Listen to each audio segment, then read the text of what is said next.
WTF Rc Cars. So we've got the Vitavon front hubs, 7075 aluminium, and look to be slightly bigger bearings as well than what the stock hubs are.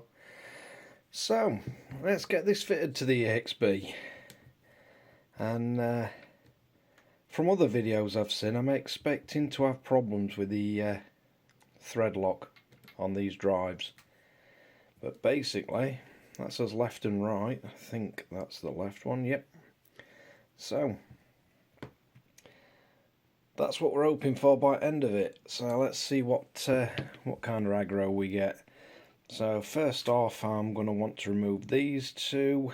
They come with new screws, so I've got some thread lock for those as well.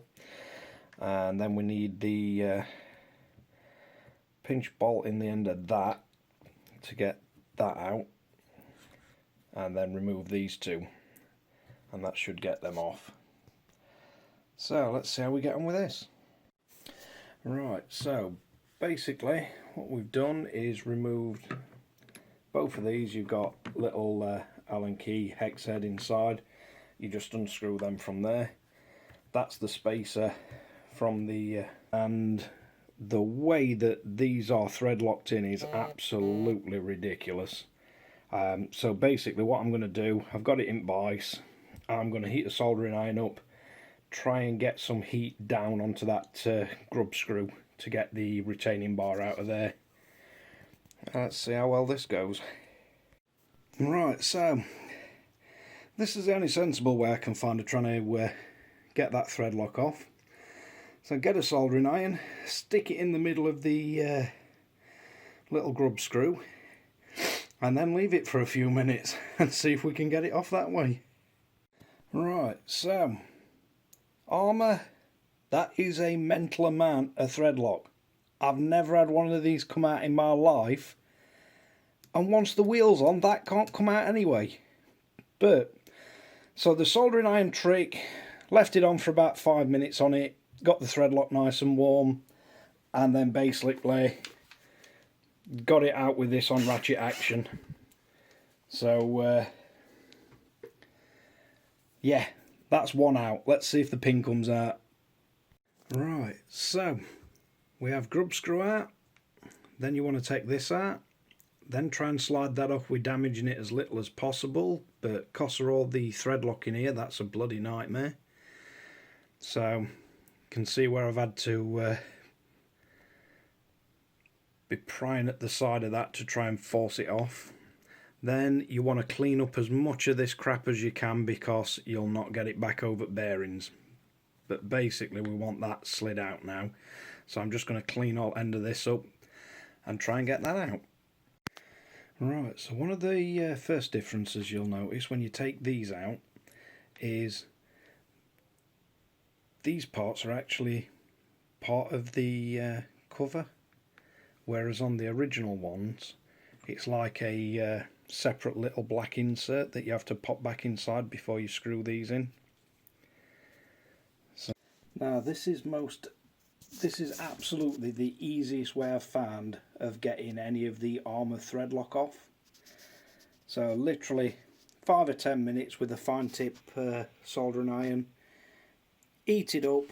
Once you feel this getting sort of nice and warm, so you don't want to keep your hand on it too long, it'll just back straight out. I've done this on all four. The first attempt I had at getting one out with the thread lock on, there's no way that we're going to come out without drilling the grub screw out.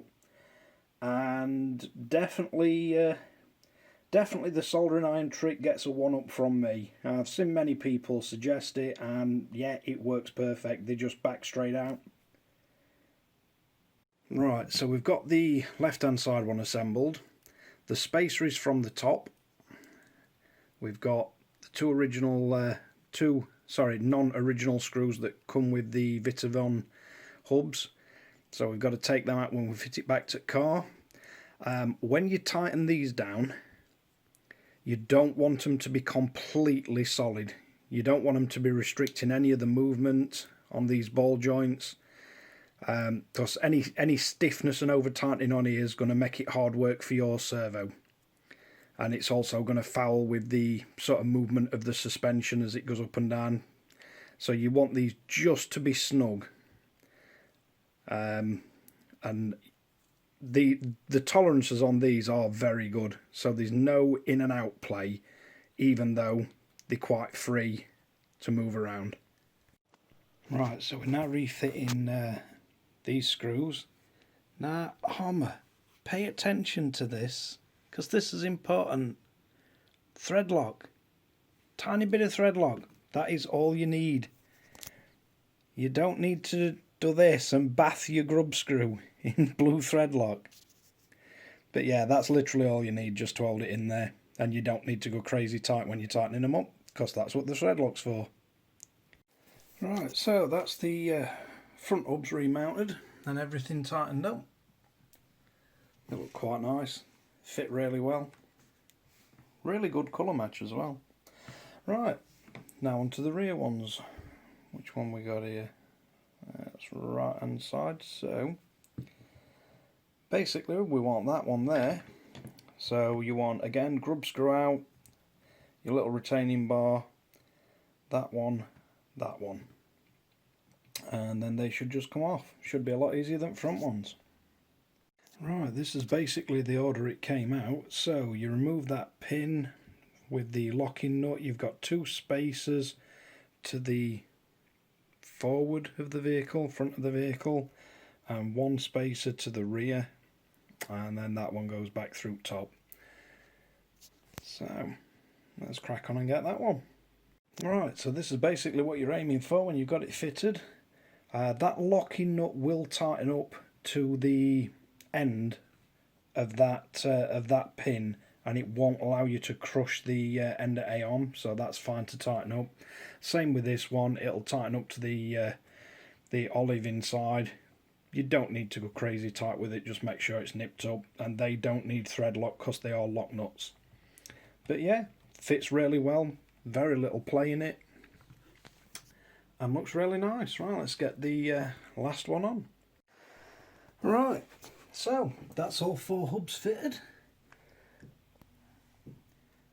So no clearance issues, anything weird with hitting wheels or anything like that. And yeah, there's no weird issues with play, or quite impressed with them. They look really nice and really good match for the standard EXB red parts, red anodized parts.